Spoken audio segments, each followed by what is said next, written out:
Alright, what's going on everybody? Welcome back to the channel. We're back at it again with some Splinter Cell news. Pretty much every time news comes in for this game, it's usually just in little droplets. Pretty much the developer team is dark right now. So every time something comes out, everybody just is pretty quick to get on it. Also, if my voice sounds kind of weird, it's because I'm sick. I've been sick for about a week now, but I am starting to feel a bit better, so that's good. Hope you can bear with me. Alright, so people, you remember my last video? We talked about, you know, the rumored release dates for the new Splinter Cell game. It's supposed to be coming out in 2025 or 2026. Fingers crossed. We talked a little bit about Ubisoft's history and some of their mishaps with like AssassinsCreed and some other stuff, and how pretty much Ubisoft just can't hit a top 10 best-selling game of the year, at least for a while now. If you haven't seen that video, you can check it out right here. I'm also going to be putting it in the description as well. You can check that out in your own time. Alright, so a Reddit user pointed out something kind of interesting on Twitch. He pretty much says that the Splinter Cell 1 category on Twitch has been changed to the upcoming remake instead of the original game, and then you just post a screenshot basically. The caption pretty much reads that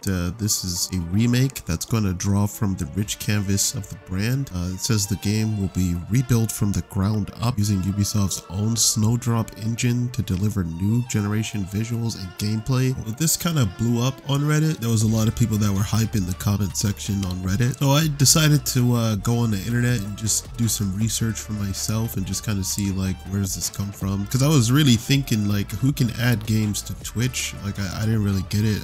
Is it devs? Is it Twitch staff or something? Like I don't really know who gets to add stuff on there. I didn't want to hype this up too much. I know there's a lot of people in the comments on Twitch that were pretty hyped. Now I didn't want to like dampen the mood or anything. I also didn't want to be like way too hyped, so I wanted to do a bit of research on my own to kind of figure out what exactly is behind this, what it could mean, because there was a lot of speculation on the Reddit post, people talking about what it could mean. There was one guy saying that it could mean that gameplay is coming soon, so I wanted to kind of figure this out on my own, so I did a little bit of research on the internet. I ended up at a website called igdb.com. Pretty much when you look at the Splinter Cell remake on Twitch, it'll say like view on igdb.com. So I pretty much did that and I did some digging. igdb.com just stands for like internet database basically. Apparently anybody can really add a game on here and it can be added to Twitch. So right now I could just make a brand new game and just like throw it up on Twitch. I don't know like if there's moderation or anything. There has to be some kind of moderation, maybe to prove the veracity or something like that. I don't know what the likelihood that a random person made this or that an actual developer went on here and actually created this. So yeah, you can create a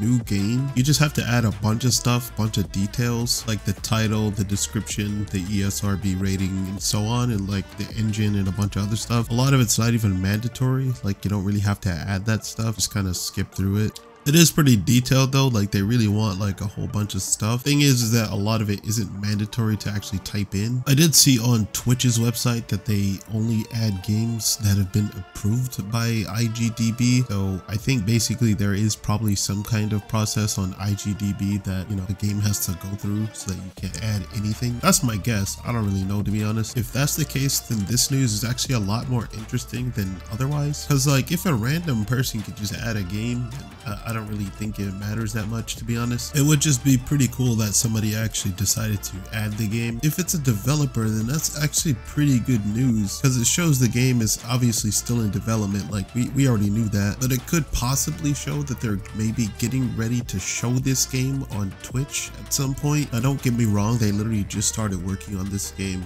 Wait, that was in 2021. Damn, so actually they've been working on this for a while now. It's probably in its pre-alpha stage, or maybe it's alpha stage, not sure, I don't know. I didn't really see them showing off this game for at least another maybe 8 to 12 months, if I'm being honest with you. Like I'm pretty sure they really just started working on this game. I mean, hell, it has a release date of 2025 or 2026, so I feel like at earliest we would probably see it maybe in 8 months or so, I don't know. Actually no, you know, at the very earliest we could probably see this game at Ubisoft for 2024. They typically have that like in June, so I guess we have to keep an eye out for that. I mean, I don't really know. Hey, I'll tell tell you right now, that'll probably be the best Ubisoft forward that we've probably seen in a while, and that's coming from somebody that doesn't watch Ubisoft forward. So, and if you don't know, Ubisoft forward is kind of like their E3. Basically, they show off a bunch of different games in a live stream, basically. I also went on Twitch to actually look up Splinter Cell. They do have the original Splinter Cell on there, so I don't really know what this guy was talking about when he said that it replaced the original Splinter Cell. I mean, I don't really get that. It's just separate from the original Splinter Cell. Like, there's still like stealth action redefined on there. It's just, you know, they have a remake on there now. All right, so some people were being pretty negative on that Reddit thread. Pretty much everybody's saying they don't trust Ubisoft. I'm not saying that they're wrong to not trust Ubisoft. Like, that's pretty much a logical thing to do at this point, but I do think there is reason to give Ubisoft the benefit of the doubt this time around. I mean, most of the buzz around the new Splinter Cell remake has mostly been positive. I mean, let's think about it like this. Ubisoft for years has basically said that they didn't want to make a new Splinter Cell because they tried to morph it into something that it's not. And on top of the newer games not being that amazing, they don't really resonate as much with the core fans. And at the same time, a lot of the gaming audience wants action games. They don't necessarily want stealth games. For them, from a money standpoint, the appetite isn't really there for a new Splinter Cell game. So with all that being said, for them to basically announce that they are going to work on a new Splinter Cell means that either the industry or the market changed enough for them to decide to make a new Splinter Cell game, or it could mean they're taking a pretty big risk, and that risk is going against the market and going against the market of what gamers want these days, which is, you know, shooting, action, RPGs, battle royales, FPS shooters, that kind of stuff. And they're just going to focus more on like making a good game as opposed to trying to like cater to all these different audiences out there. And that's a pretty big risk, because if you're not really catering to the gaming industry or the gaming market that's out there, and they feel like they're going against the grain, it could potentially hurt Ubisoft. Like, they spent a bunch of money on this game and it didn't really have a big return, even if it was popular with the fans. So they're really going out on a limb, I think, to really make this game. And,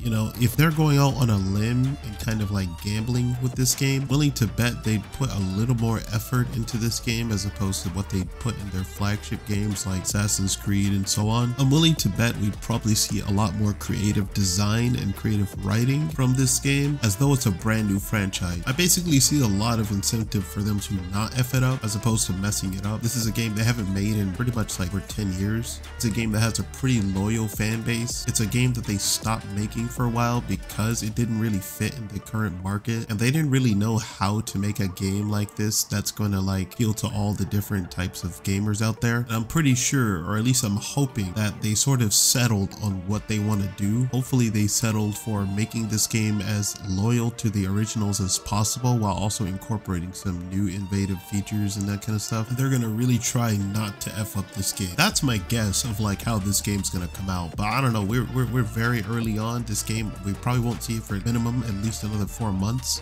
That's at the very earliest. And you know, worst case scenario, probably won't see it for another year. In my opinion, I don't really mind waiting you know, 2026 for this game to come out. I would rather them take their time with a game like this. All right, so I made a list of things that I think Ubisoft should kind of stay away from, as well as a list of things that I think Ubisoft should lean into when making this game. All right, so first thing they should definitely not do is put in any kind of battle royale type of thing in the multiplayer. This is one of those things that definitely fits into today's gaming industry meta, but definitely will not fit this game. So if they don't include this, they would be going against the meta. Like, Ubisoft could really drop a really solid single player, but then you go over to the multiplayer, you know, you want to play a little spies versus mercs. Then it turns out there's some kind of like weird battle royale type system, or maybe there's like some weird like battle pass. Like they be sneaky with it. Like, they'll drop a whole good game and then you go to the multiplayer and it's like a hot mess. I mean, they very well could pull that. They could get all the single player focused people that are all happy and everything, but then as soon as you go over to spies versus mercs, it's like you see Sam Fisher running around with like bunnies on his ears, wearing a hot pink suit or something. Get the hell out of here. And speaking of bunnies on his ears, this leads me to my next thing that Ubisoft should definitely avoid. Really, it's going to be any kind of microtransactions. I really don't think that microtransactions belong in any kind of like single player based game.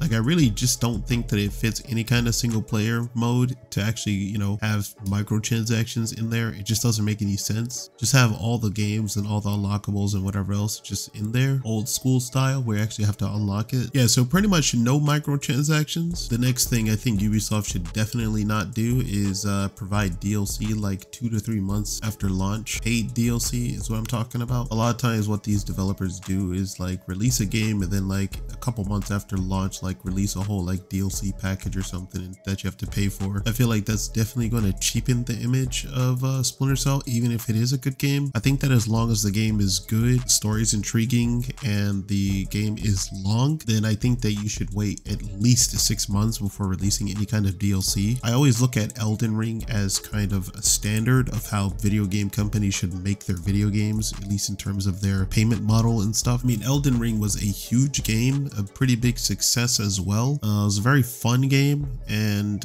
had amazing reviews. Like, it's a very well-respected video game, and that game has like a ton of hours of gameplay. That game has like 60 hours minimum of gameplay. Like that game is crazy. I mean, that game came out in 2022 and it was still in the top 20 most sold games of 2023, like at the end of 2023. And that game had no DLC for 2 years straight. In fact, they just released the trailer for the new and upcoming DLC that's coming out for the game, and I guarantee you it's going to make a ton of money. That's because Elden Ring is a very, very high quality game with a lot of effort put into it. It was such a good game that it even made money like 2 years after launch. Like, that's perfect. That's like the perfect success for a video game. So that 2 years later, when they actually want to give us DLC, kind of like how they're doing right now, people actually want to buy it because they know that this is a very, very good game with a lot of replay value, and they know the DLC is going to be amazing. So if they're going to do DLC for the new Splinter Cell, paid DLC, that is, I think that the base game should be so good, so much value there, so much replay value, and so high quality that people aren't thirsty for a DLC 3 months after launch, even 6 months after launch. So yeah, if they don't do any of this and they just make a fun, entertaining game, no ridiculous microtransactions, no DLC shoved down your throat 2 months after launch, no battle royale or no like battle pass or any of that kind of stuff when it comes to multiplayer, and they just make a solid game that is fun, loyal to the originals, while also incorporating some new aspects that keep the game fresh, I really don't see a reason why we shouldn't give Ubisoft a chance for this game. Anyways, only time will tell, but that's pretty much it. I mean, those are the 3 things that I'm really